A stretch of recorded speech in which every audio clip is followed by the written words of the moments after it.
In order to grasp 1 Kings well, we must understand a bit of background, beginning back with 1 and 2 Samuel. Israel has had leadership in the form of different judges, like Samson, Gideon, and Deborah. But now the people are tired of this form of leadership and seek to be like other nations. So Samuel, who is the last of these judges to take the mantle, anoints Saul as king. But the people are not satisfied with King Saul, and the Lord rejects him as king. And Samuel then anoints a boy named David. Once David takes the throne, quite a while after being anointed, he unifies the 12 tribes of Israel into one kingdom. And here is where 1 Kings starts. King David is old and advanced in his years, and it is time for his successor, Solomon, to take the throne. I want to say this out of love today, church. We have got to stop pretending like the problem is only outside the walls of this building.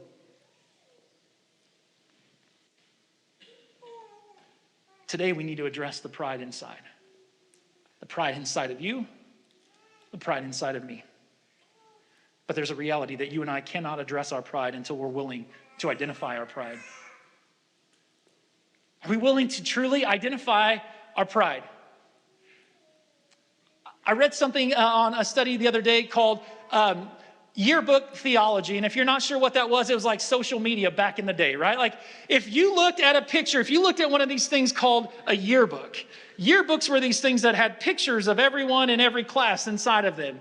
And without fail, whether it was a picture in a yearbook or social media today where your face is in a crowd, who is the first face that you search for in that photo? Your own, right? Like that's who we are. It's what we do. This is Adonijah. We know that this isn't a real churchy word, but he was a brat. Right? Like he was the kind of kid who would like take a cheap shot at someone, and when they got him back, he like go tattle on them. Like he wouldn't share his iPad. He was that kind of kid, right? But now as an adult, what we see is he continued to be obsessed with the attention of others, the applause, the following. He wanted recognition. He wanted the attention. And I'm just saying, friends, in our own lives and for the church, I wish this was a thing of the past, but it's still happening today. I mean, let's just think about it. In our churches, it's how we define success, right? Like numbers, downloads, views, shares, budgets, butts and seats, degrees, buildings, campuses, celebrity status. In our own lives, we know what it looks like.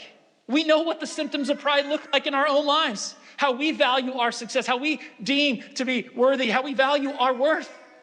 And I'm just saying this, across the board, we cannot be full of Jesus and full of ourselves at the same time. C.S. Lewis put it this way, and this is a quote I've shared with you many times. For pride is spiritual cancer. It eats up the very possibility of love or contentment or even common sense. I'll zoom into what's going on here. Adonijah is David's oldest living son, somewhere around the age of 35. Now, David had already had 2 sons killed and another who was believed to be dead. Then there's young Solomon. Now, so what we see from this snapshot already is that pride had already divided and damaged this family. And now Adonijah is about to pounce on an opportunity for personal gain, or so he thinks. So this is what he does. He begins scheming. He sends out select invitations of different people that he wants to get on his team. So he sends out these invitations to one of the leading priests, a general, and people who he deems to be important, people who he knows will tell him what he needs to hear. But just as important as those he chooses to invite are those whom he chooses to not invite. The Bible says, but he did not invite Nathan the prophet or Benaiah or the king's bodyguard or his brother Solomon. He was scheming. He was scheming based on self-centeredness and his selfish desires for personal glory. And aren't you glad we don't do that anymore? But we do, don't we? Let's be honest, it's why we gossip, because we want them on our side. That's why we're not always completely honest. It's not a lie, it's just a little fiblet, right? It's why we manipulate conversations and relationships. Like simply put, it's why we're willing to lie, cheat, and steal to get what we want when we want. And I'm just saying this, if we have to scheme and sin to get it, it is not God's will. J.I. Packer said, our high and privileged calling is to do the will of God and the power of God for the glory of God. Adonijah is surrounding himself with people who are going to tell him what he wants to hear. And I'm telling you, flattery can be damaging. Hypothetically speaking, maybe one day you find yourself in a Kansas City mall, a shopping mall, and you're wearing a St. Louis Cardinals jersey, and some innocent little kid approaches you because you're really, really tall, and he asks you if you're a player for the St. Louis Cardinals. Now, a mature Christian would right away dismiss that notion, laugh about it, and move on about their day. But suppose you were to stand there and just for a brief moment in time, entertain the idea that, you know what, maybe I could sell this kid on something here. Like maybe I did, we hesitate and we complicate, like, hey, kid, you want an autograph? But on a serious note, for you, it's been a compliment that you've let get to your head. And now you feel the need to let everyone around you know. You've been given a gift or a talent, or you win an award, and now you're expecting everyone to bow to you. You've let pride become your idol. But man, it's hard in this world, right? It's hard to be humble in a world where we're taught to do whatever it takes to make a name for ourselves, to be valuable to the world around us. We live in this accomplish-based culture where the measure of our worth is often found in all we can accomplish.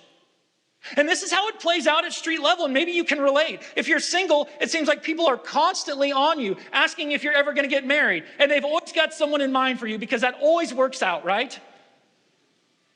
Ladies, it's why most days you feel completely deflated, because we live in a world that demands perfection without effort. You feel the pressure to have a perfect body, to be a social media all-star, to be an awesome mom. Then you got to worry about the Karen next door, the flawless manager of the calendar. You're the trophy wife, the perfect life. Breathe. Gourmet chef, creative cake decorator, morning wardrobe coordinator, who happens to also be fiercely dedicated to nailing that perfect social media every holiday at the church selfie station right out in the gathering space. Fellas, that's why we better not let anyone think we're fragile. I think we've confused what it means to be meek and weak. There's a difference, but that's another sermon.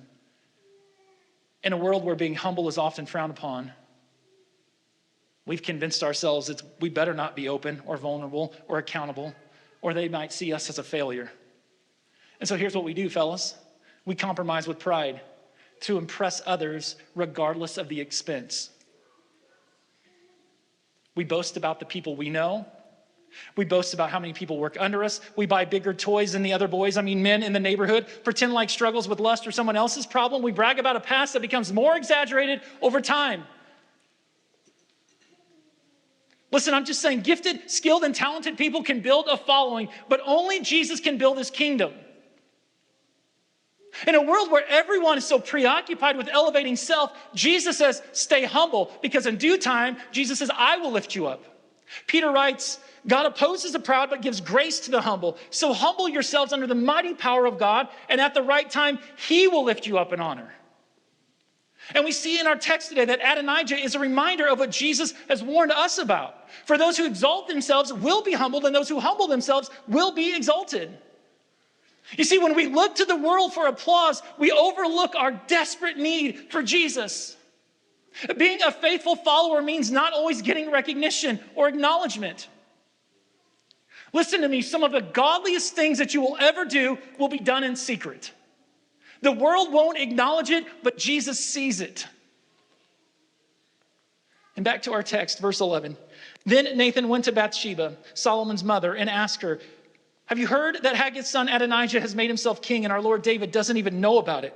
If you want to save your own life and the life of your son Solomon, follow my advice. Go at once to King David and say to him, my Lord the king, didn't you make a vow and say to me, your son Solomon will surely be the next king and will sit on my throne. Why then has Adonijah become king?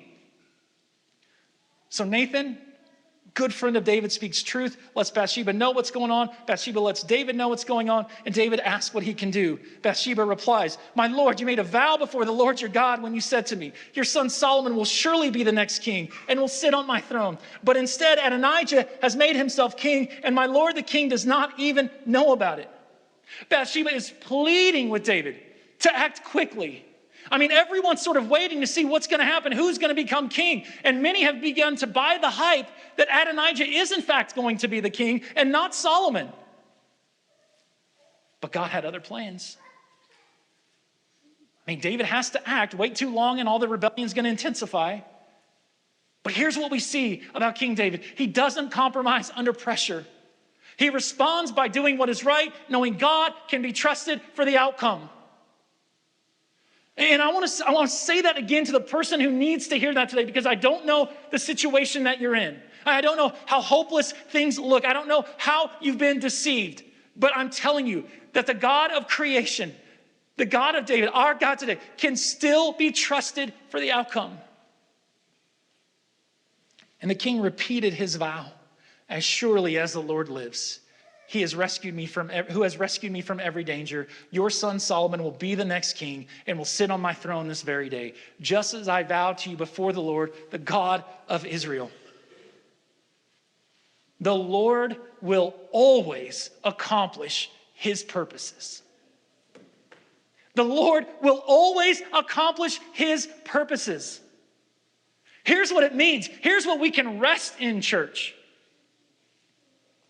That all of God's plans are unstoppable. And God will use anyone he chooses. And this includes you. But we must be willing to lay our pride aside.